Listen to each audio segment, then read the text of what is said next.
現在開始。尊敬嘅敬文署張麗賢公使，尊敬嘅中華公所主席伍瑞賢主席，尊敬嘅各位僑團領袖、社會賢達，尊敬嘅紐約支配國堂嘅兄弟叔伯，大家晚上好。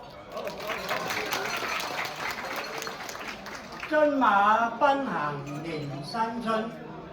配國宗親聚親情。喺呢個丙午馬年嘅大好日子裏，我哋喺呢度再次相會，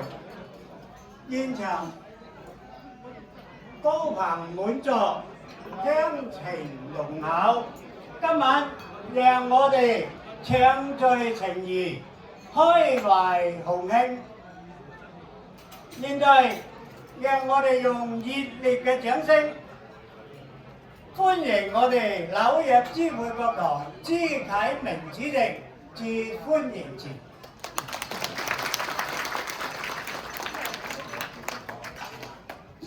尊敬嘅台北經濟文化辦事處張麗賢公使、許益元組長、僑務組黃麗宣主任、華僑文教中心黃義如主任，尊敬嘅中華公所伍瑞賢主席、全美中華公所中華會館伍煥鵬總顧問、波士頓支配國堂健威主席、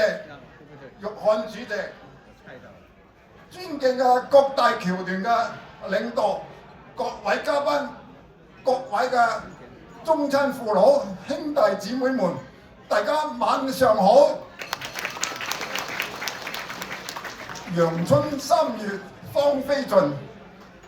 最美人間4月天。喺呢個春光明媚嘅好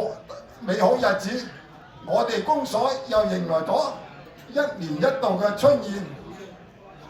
首先，我衷心咁感謝在座各位嘅光臨，感謝波士頓支配國堂嘅兄弟們不辭勞苦咁揸車過嚟參加我哋嘅盛會，兄弟同心，其利斷金。當前嘅經濟形勢同埋市場變化莫測，係更加需要我哋各嘅社團精誠嘅團結，群策群力，共同努力去為社團嘅繁榮同埋和諧穩定做出更大嘅貢獻。新嘅一年係充滿希望嘅一年，馬蹄聲聲響，好運滾滾來。我喺度衷心咁祝願在座嘅各位馬年大吉，身體健康，家庭和睦，萬事勝意。